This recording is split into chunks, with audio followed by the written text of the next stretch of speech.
stand still, you two.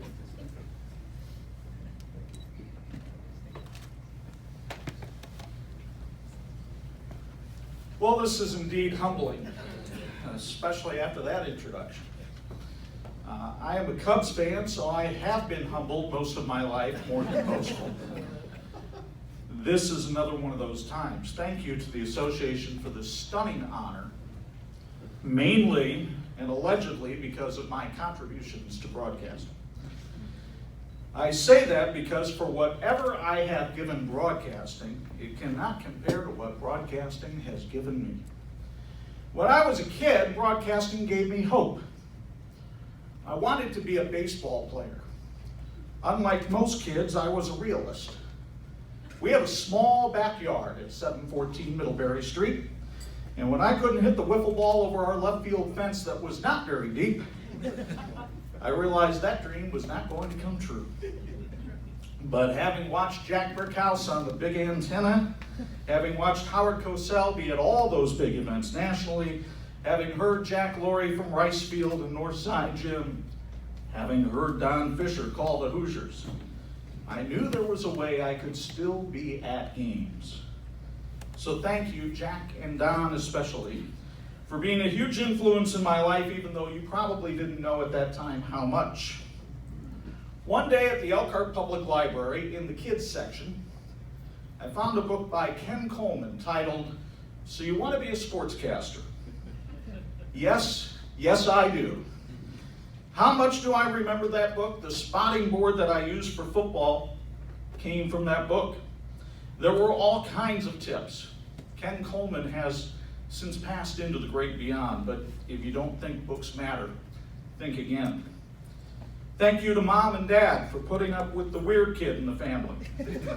The one constantly talking through those imaginary games in the backyard and with the Nerf hoop up in the room. The one who took his brother's old Little League cap, took a wire coat hanger and ran it down from one of the loops and put a styrofoam ball on the end because you gotta have a headset when you're calling the Cub game into your cassette recorder with the sound down. Broadcasting gave me purpose. Middle school and high school can be tough places to fit in. My way was by talking into a microphone. Student announcements, running the video for athletic teams, PA for the events that nobody wanted to attend, that was me. No one was more excited for, 9-year-old baseball games, JV football, high school gymnastics than me. God, I must have been obnoxious to be around. I say thank you to my classmates for not punching me. Broadcasting gave me a ticket to college. Our hometown radio station, WTRC, had a show with Jack Laurie and Roger Valdesari doing a sports talk show. Roger, for those of you who don't know, was the sports information director at the University of Notre Dame. And I would call in every Monday night with some sort of cockamamie question. So when I was accepted to go to Notre Dame, I was all set to go to Northwestern because they've got this prestigious Medill School of Journalism. And Mr. Valdesari said, we could use you in the sports information office, and that could help pay for college. Well, I was sold. It was one of the best decisions I ever made. I don't recall much from my classes at Notre Dame, a fact likely painfully obvious every time I opened my mouth. But thanks to the patience of Roger, John Heisler, Eddie White, I learned how to write. And I worked 40 hours a week on all kinds of sports. Plus, the work-study job gave me a chance to keep stats for some of the legendary broadcasters who would come in, guys like Harry Callis and Dick Enberg. And I could learn the tricks of the trade from them. Watching Enberg demand silence from Al McGuire during the broadcast so the crowd noise could come through the mic taught me that sometimes it's more important to say nothing. Sadly for all of you, that time is not right now. On Friday nights while I was in college, I would drive home to Elkhart and do a high school game with Vince, sometimes another one on Saturday. $25 a game, keep the stats, and say, "That's right, Vince," a lot. I was living large. Broadcasting gave me a wife and family. A year out of college, I took a job at WNDU. My first day, in walks this production assistant, and Jeff Jeffers yells across the room, "Yo, Schroeder." Her name was Diane Schroeder.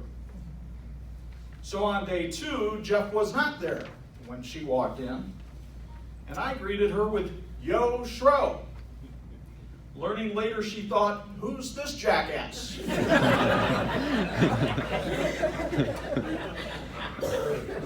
She has probably thought that a lot over the last 28 years. She went from taking scores for me on Friday nights at the TV station to the senior producer at the TV station before she left. She left to raise her family.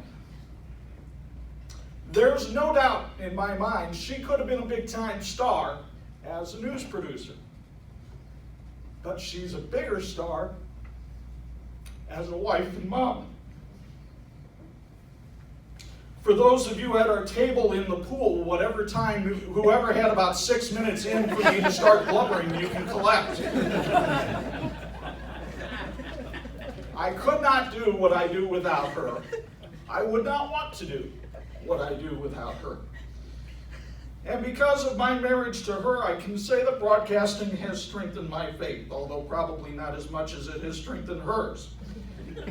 Not only because it led me to this godly woman who has given me 6 children, causing me to pray unceasingly, but also because broadcasting has allowed me to cover so many stories of people who overcame obstacles. And as Vince mentioned, one of those was in my own home. In July of 2017, my daughter was diagnosed with a rare blood disease called PNH.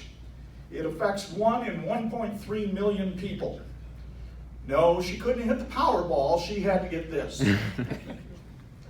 The only known cure for PNH is a bone marrow transplant.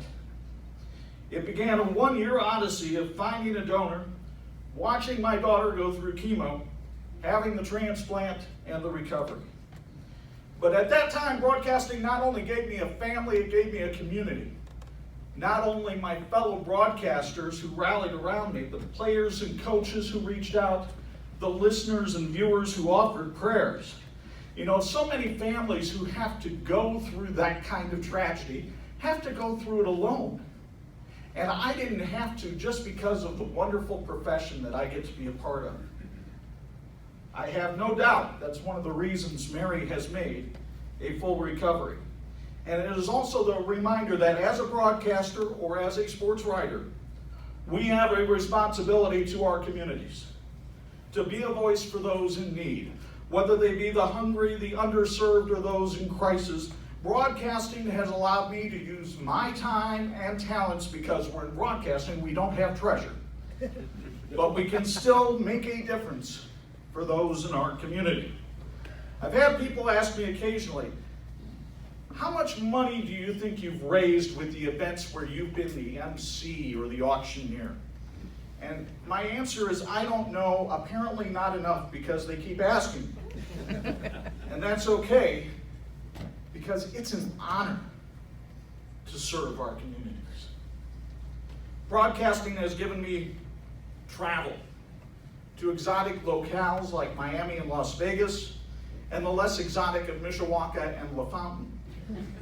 It has given me front row seats to bowl games and championship boxing matches, and a card table and a headset at a ball field with no toilets. I've had access to people, places, and things that some could only dream of, and some would not want to dream of. Most of all, though, broadcasting has given me a family. It starts with my immediate family. My mother and my sister are here today. I mentioned my wife, Diane, my son, Peter, and his beautiful wife, Rachel. Our son, Chris, who is not with us today, he's the one who's the mayor. He's actually moving into an apartment on his own today for the first time in his life. TJ, my daughters, Mary, Rosie, who's here, Jeannie, who's studying over in Italy and spending my money.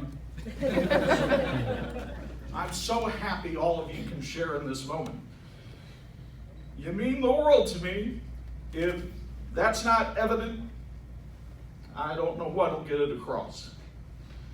But there is a second family as well, the talented men and women that I have had the chance to work with in my career, starting with Vince, who so graciously came here today, then to WNDU with the late Jeff Jeffers, Jack Nolan, Angelo DiCarlo, currently Alex Wilcox and Mark Skoll Jr., and at WHME with people like Bob Nagel, who's calling the women's game tonight, Bo Hunt, Bill Beck.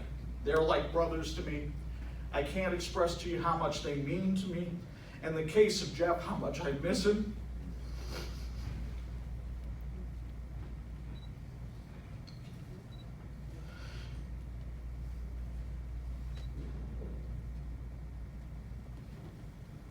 His absence from this hall is an error that has to be corrected.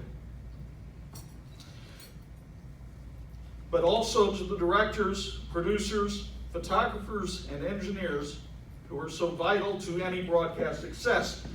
When I do a game on radio, I frequently remember that the only difference between the crazy guy talking to himself in the park and myself is a functioning transmitter.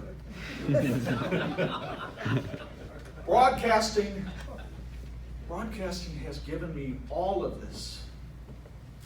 And then today it gives me this honor as well. I can only shake my head in disbelief.